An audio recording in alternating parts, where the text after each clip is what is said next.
Breaking news. Markapuram జిల్లాలోని తర్లుపాడు మండలంలో ఓ YCP నేత దుశ్చర్యకు పాల్పడ్డాడు. గానుగపెంటలోని మండల పరిషత్ పాఠశాల ఆవరణలో వైసీపీ నేత కిరణ్ తన తండ్రి మృతదేహాన్ని పూడ్చిపెట్టడం తీవ్ర కలకలం రేపింది. పాఠశాల సిబ్బంది గ్రామస్తులు అడ్డుకున్నా వినిపించుకోకుండా ఆ స్థలం తనదేనంటూ ఖననాన్ని పూర్తి చేశాడు కిరణ్.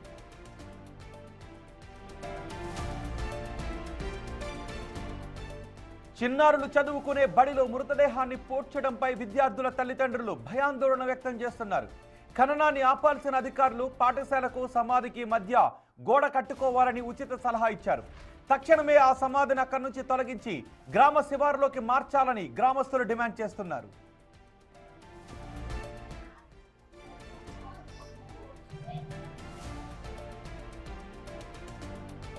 స్కూల్ ఉంది, స్కూల్ దగ్గర ఇళ్ళు ఉన్నాయి, ఇళ్ళ దగ్గర శ్మశానంలో పెట్టినారు. ఇళ్ళ ముందు ఇక్కడ తగాదు జరిగింది, కొట్లాట జరిగింది. వద్దంటుంటే అతిగా పెట్టినారు.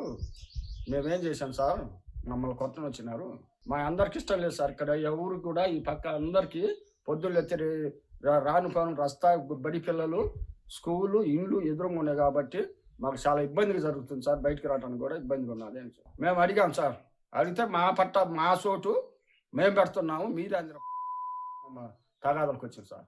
ఇది గవర్నమెంట్కి వెళ్ళిపోయిందంట సార్ ముందు, కానీ వాళ్ళు అప్పుడు పాత ఇల్లు ఉన్నాయని ఇది మాది ఇల్లు అని ఇంకా వాళ్ళు సామాన్లు పెట్టారు. అడిగారు సార్, లంతి బజారు మేము పెద్దలు అందరు అడిగారు, కానీ వాళ్ళు వినిపించుకోలేదు. చెప్పాను సార్, బడికి ఇబ్బంది కదా, చిన్నపిల్లలు ఉన్నారు కదా, మరి వాళ్ళు ఇబ్బంది పడతారు కదా అని అంటే మీరు ఏమన్నా చేసుకోండి, మాకు సంబంధం లేదు, మా ఇల్లు మేము పెట్టుకున్నాం అన్నారు. కొట్లాటేం కదా, అదే గొడవలు అయినాయి, కొట్టుకున్నది కదా గొడవ, పెద్ద గొడవలు అయినాయి. గొడవ అయింది సార్, ఊరందరూ అడిగారు, వినిపించుకోలేదు అసలు వాళ్ళు. ఇంకోళ్ళు బూతులు తిట్టడం వల్ల భయపడరు అందరు, పెద్ద గొడవలు అయిపోయింది. అందరం మరిచిన మాది పిల్లలు చదువుకుంటున్నారు కదా, ఎందుకు వాళ్ళ అంత భయంకరంగా పెట్టడం అని. ఇంకా ఉన్నాయి వాళ్ళకు సంబంధించి చాలా ఉన్నాయి, కానీ అక్కడ పెట్టుకోమని చెప్పినాం. మీరు ఆడ నచ్చిన కాడ పెట్టుకోండి, ఇది మీకైనా ఎప్పుడో మీకైనా తీసుకోండి, కాదనట్లేదు. ఇక్కడ పెట్టొద్దని అన్నా కానీ వాళ్ళు వినిపించుకోలేదు. ఇది గవర్నమెంట్కి వెళ్ళిపోయింది. ఈ ఘటనపై మరింత సమాచారం మా ప్రతినిధి శ్రీనివాస్ అందిస్తారు. శ్రీనివాస్, స్కూలు దగ్గర సమాధి వద్దు అంటూ గ్రామస్తులతో పాటు విద్యార్థులు అంటూ ఉన్నారు. ఇప్పుడు మరి అధికారులు ఏమన్నా చర్యలు తీసుకునే అవకాశం ఉందా, లేదా గోడ కట్టుకోండి అనే సలహా వరకు ఆగిపోతారా? రోహిత్, ఈ విషయానికి సంబంధించి కానీ చూసినట్లయితే మార్కాపురం జిల్లా తర్లుపాడు మండలం గానుగపెంటలో ఈ సంఘటన చోటు చేసుకుంది. ఈ సంఘటనకు సంబంధించి చూసినట్లయితే ఎవరైతే వైసీపీ నేత కిరణ్ ఉన్నాడో వాళ్ళ నాన్న చనిపోతే తీసుకెళ్లి స్కూల్ పరిసర ప్రాంతం మనకి విజువల్లో కూడా కనిపిస్తూ ఉంటుంది. స్కూల్ ముందు, స్కూల్ నుంచి పిల్లవాళ్ళు బయటకు రాగానే ఆ ప్రాంతం నుంచే బయటకు రావాల్సి ఉంటుంది. ఆ ప్రాంతంలో అక్కడ శ్మశానం ఏర్పాటు చేయడంతో పిల్లలందరూ కూడా భయభ్రాంతులకు గురవుతారని, ఆ విధంగా ఏర్పాటు చేయడం సరైన విషయం కాదంటూ కూడా గ్రామస్తులు మొత్తం కూడా వ్యతిరేకించడం జరిగింది. అయితే ఇదే సందర్భంలో కిరణ్, అతని బంధువులు మాత్రం అక్కడ మా స్థలము, మా సొంత స్థలం, మేము ఏదైనా ఏర్పాటు చేసుకుంటామంటూ ఊర్లో కూడా ఒక రకమైనటువంటి గొడవ కూడా చోటు చేసుకున్నట్టు గ్రామస్తులు తెలియజేస్తూ ఉన్నారు. అయితే గొడవ చోటు చేసుకున్న నేపథ్యంలో గ్రామ సెక్రటరీ ఎవరైతే ఉన్నాడో ఆ పంచాయతీ సెక్రటరీని పిలిపించి వివరణగా ఎవరి స్థలం వాళ్ళ ఇష్టం అంటూ అతను దాటవేస్త ధోరణిలో వెళ్ళిపోవడం జరిగింది.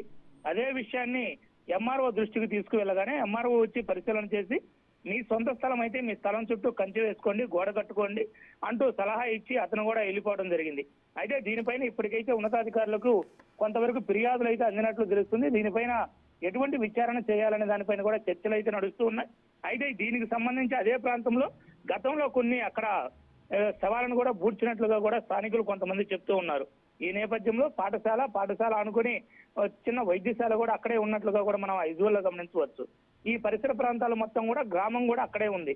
అయితే ఆ ప్రాంతంలో నుంచి వలస వెళ్ళినట్టు కొంత కొత్త నూతన ఇళ్ల స్థలాలు పొందిన ఒక టీం ఏదైతే వైసీపీకి సంబంధించిన బ్యాచ్ ఉన్నారో వారి వరకు వేరే ప్రాంతానికి వలస వెళ్ళారు. అయితే వారి పాత స్థలాలు అవి మా ఇష్టం, మా ఇంటి స్థలం కాబట్టి మేము శ్మశానం కట్టుకుంటున్నామంటూ వాళ్ళు ఆ విధంగా చేయడం మాత్రం కొంతవరకు ఇబ్బందికరమైన విషయమైన దీనిపైన అధికారులు చర్య తీసుకొని దాన్ని తొలగించాలని మాత్రం స్థానికులు గట్టిగానే అధికారులకు ఫిర్యాదులు అయితే చేస్తున్నారు. దీనికి సంబంధించి అధికారులు అయితే చర్యలు తీసుకోవడం అయితే జరుగుతుందని కూడా తెలుస్తుంది. ఈ రోజు రిపబ్లిక్ డే దినోత్సవం సందర్భంగా అధికారులు మొత్తం కూడా బిజీగా ఉన్న నేపథ్యంలో రేపైతే దానిపైన కొంతవరకు చర్చ అయితే నడిచేటువంటి అవకాశం ఉంది. అక్కడి నుంచి దాన్ని తొలగించడమా, లేక పాఠశాలకు చుట్టూరు కాంపౌండ్ నిర్మించడమా, లేక ఆ స్థలానికి అతను కాంపౌండ్ కట్టుకోవడమా, ఈ మూడు విషయాలపైన రేపైతే చర్చ అయితే నడిచిద్ది. రోహిత్, శ్రీనివాస్, ఒక విషయం క్లియర్ గా చెప్పండి. అంటే ఆ స్థలం యజమానికి మళ్ళీ ఇంకో చోట ప్రభుత్వం నుంచి స్థలాన్ని కేటాయించారా? గతంలో కాంగ్రెస్ ప్రభుత్వం ఉన్న టైంలో వీళ్ళకి ప్రత్యేకంగా స్థలాలు కేటాయించి ఆ స్థలాలు కూడా ఏర్పాటు చేయడం జరిగింది. ఆ స్థలాల్లో నూతన గృహాలను ఏర్పాటు చేసుకొని వీళ్ళు ఇక్కడి నుంచి అక్కడికి వెళ్ళిపోయారు. అయితే కొత్తగా స్థలం కేటాయింపు జరిగినప్పుడు ఈ స్థలము ప్రభుత్వానికి చెందిద్ది, పాఠశాలకు చెందిద్దని గ్రామస్తులు అయితే వాదిస్తున్నారు. కానీ ఆ స్థల యజమాని మాత్రం స్థలానికి సంబంధించినటువంటి డాక్యుమెంట్లన్నీ నా దగ్గరే ఉన్నాయి, ఈ స్థలం నాదని చెప్పి అతను చెబుతున్న పరిస్థితి ఉంది.